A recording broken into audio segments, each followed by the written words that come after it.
നിഷേധാത്മക നിലപാടുമായി കേന്ദ്രം. ബില്ലുകളിൽ ഒപ്പിടുന്നതിലെ സമയപരിധിയിൽ കേരളം ഹർജി പിൻവലിക്കുന്നതിനെ എതിർത്ത് കേന്ദ്ര സർക്കാർ. രാഷ്ട്രപതിയുടെ റഫറൻസിൽ സുപ്രീം കോടതി തീരുമാനം വരെ കാത്തിരിക്കണമെന്നും കേന്ദ്രം പറഞ്ഞിരിക്കുകയാണ്. വിവരങ്ങളുമായി ഇപ്പോൾ സിബി സി ജോസഫ് ദില്ലിയിൽ നിന്ന് ചേരുകയാണ്. സിബി, ഇതിൽ കേരളം നിലപാട് നേരത്തെ വ്യക്തമാക്കിയതാണ്. തമിഴ്നാട് ഗവർണറുമായി ബന്ധപ്പെട്ട കേസിൽ സുപ്രീം കോടതി തീർപ്പ് വരുത്തിയപ്പോൾ കേരളത്തിൻ്റെ ഹർജി സ്വാഭാവികമായും പിന്നെ അവിടെ പ്രസക്തിയില്ല, പിൻവലിക്കണമെന്നതാണ്. അതുതന്നെയാണ് ശരിയായ നടപടിയും. പക്ഷേ ഇപ്പോൾ കേന്ദ്രം സമ്മതിക്കുന്നില്ല. എന്താണ് ന്യായം പറയുന്നത് കേന്ദ്ര സർക്കാർ?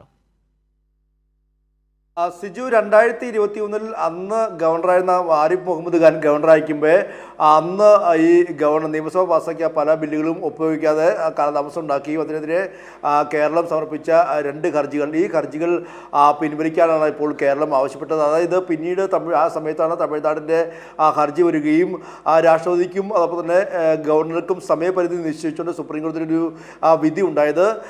ഈ വിധി ഉണ്ടായ ഒരു പശ്ചാത്തലത്തിൽ ആ വിധി കേരളത്തിന് ബാധകമാണെന്ന് ചൂണ്ടിക്കാട്ടിക്കൊണ്ടാണ് ഇനിയിപ്പോൾ ഈ ഒരു ഹർജി പിൻവലിക്കുന്നതായി കേരളം അറിയിച്ചത്. പക്ഷേ ഇപ്പോൾ കേന്ദ്ര സർക്കാർ വ്യക്തമാക്കുന്നത്, അല്ലെങ്കിൽ കേന്ദ്ര സർക്കാർ ഇതിനെ എതിർത്തുകൊണ്ട് പറയുന്ന വാദം എന്ന് പറയുന്നത് ഈ തമിഴ്നാടിൻ്റെ ഹർജിയിൽ മാത്രമുണ്ടായ ഒരു വിധിയാണിത്.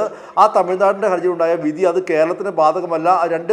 രണ്ടും വ്യത്യസ്തമായ ഹർജികളാണ്, വ്യത്യസ്തമായ സാഹചര്യമാണ് എന്ന് ചൂണ്ടിക്കാട്ടിക്കൊണ്ടാണ് ഈ ഒരു ഹർജി പിൻവലിക്കാനാവില്ല എന്ന് കേന്ദ്ര സർക്കാർ നിലപാട് വ്യക്തമാക്കുന്നത്. പ്രത്യേകിച്ച് ഇന്നിപ്പോൾ ഈ ഹർജി കഴിഞ്ഞ ദിവസം ഇതേ നിലപാട് ആവർത്തിച്ചിരുന്നു. ഇന്നിപ്പോൾ വീണ്ടും ആ ഹർജി പരിഗണിക്കുമ്പോൾ ഇതേ നിലപാട് തന്നെ വീണ്ടും ആവർത്തിക്കുകയും ഇത്തരത്തിൽ ഈ ഒരു ഹർജി പിൻവലിക്കുന്ന എതിർക്കുകയും, കൂടാതെ ഈ ഒരു ഹർജികളിൽ മേൽ രാഷ്ട്രപതിക്ക് ഒരു റെഫറൻസ് നൽകാനുണ്ട്.